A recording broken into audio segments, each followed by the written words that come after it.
I wanted to have you on um, because you're doing something pretty interesting in Waterloo School. Um, the problem that my consulting firm, Scratch Advisors, keeps seeing in small, fast growth businesses, and while a school is a little different, a school is still a business, and you've been in fast growth mode. Is that fair to say? That is fair to say. Um, the problem that we've been seeing is that the founder's vision and mission of why they're starting that business um, gets very difficult to translate into the operational reality of that business because the tech stack choices are too many and they fragment like the operating architecture of your mission, your vision, and how you execute that. Mhm. And um, I'd like to. So we're going to tell that story about how you've kind of overcome that at Waterloo. But let's start with why did you build this school? What were you trying to accomplish, and how's it going? All right. Well, we started the school in 2018, was when we set out. I've been in education for a long time, been Yeah, in yeah. very Go a little bit into your background. little background. So I have been in private education. I did a little dabble with public education, but I've been in private education since 2002 as a high school head of school and have been in both in North Carolina for a while and then moved to Austin here a number of years ago. And um, I would say the schools that I'm in are kind of the ideal. They've been traditional college preparatory, strong school cultures, uh, traditional in the academic program, and really good results in terms of kids heading off to college and having great opportunities.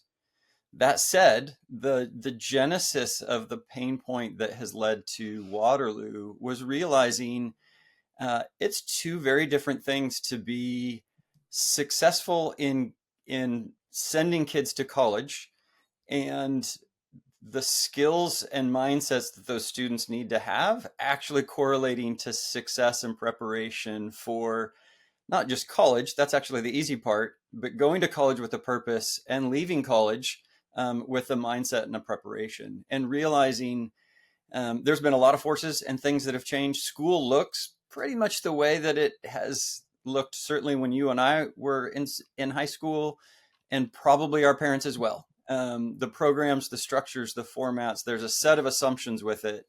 And there are a lot of different pressures and realities on kids that didn't exist before. Some of it technology, some of it economic.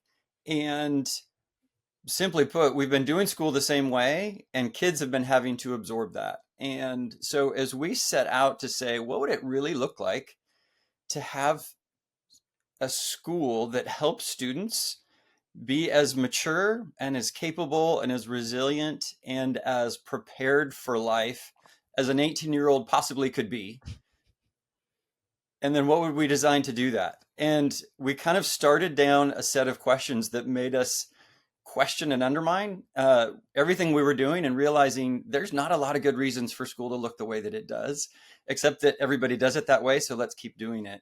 And so, in the process of building a school, one of the things, and I would say maybe this is the paradigm shift for us, is that school has become designed for achievement and performance. Once upon a time, maybe it was designed for learning, but that has fallen away.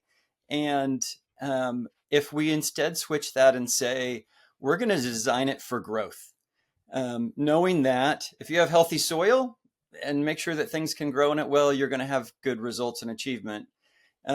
If you try to just max out the achievement, you're kind of exploiting that soil or those children. I mean, I think you and I would both agree we really don't want to exploit our children's lives and capacities for the sake of their achievement. Can I ask you a question? When you say max out the achievement, I'm guessing you're talking about some external objective measurement that doesn't come from the student themselves. Like, No, it, yeah, test scores, GPAs, yeah, and there's great actually evidence and proof of. the correlation between what someone knows for the sake of a test and what they would know if they tried to take that test 3 months later, you and I both know it would be very different, and Mhm. that the drop off is significant. Are you It saying I doesn't. can't remember US history from high school? Please don't test me. I'm not going to ask you to Name the explain, capitals. name the Bill of Rights. Yeah, we won't go there. But yeah, so in realizing we've lost the vision of the amount of formation and growth that students need to do through school. And then again, there's a host of historical reasons, and I know this isn't an education podcast, so we won't go there, as to why it's changed. But designing a school for students' growth that does lead to achievement. If you're growing healthy, you're producing. Was the idea for Waterloo. It has led to a program very different. And I will say one key piece to it, because I think is going to be relevant to your audience, is the people doing it and developing it need to be the ones who are the practitioners, the professionals. Schools don't get designed by teachers. They get designed by administrators and boards and lawyers and other people. And the design of Waterloo was three of the best teachers I know. My role has been, hey, y'all, what should we do? How should we do it? Now I'm responsible for equipping you to be able to do that. And that the result is different than what any of us would have thought, because no one asked teachers that question.